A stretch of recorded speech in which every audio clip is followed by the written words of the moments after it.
आंखें उठा कर देखो, प्रभु का दिन आएगा।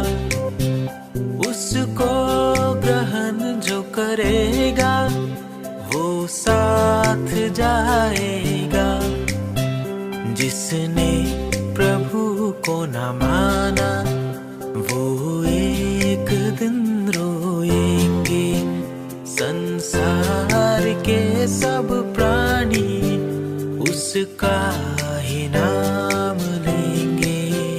धरती आकाश दोनों प्रभु की आवाज सुनेंगे। संसार के सब प्राणी उसका ही नाम लेंगे। धरती आकाश दोनों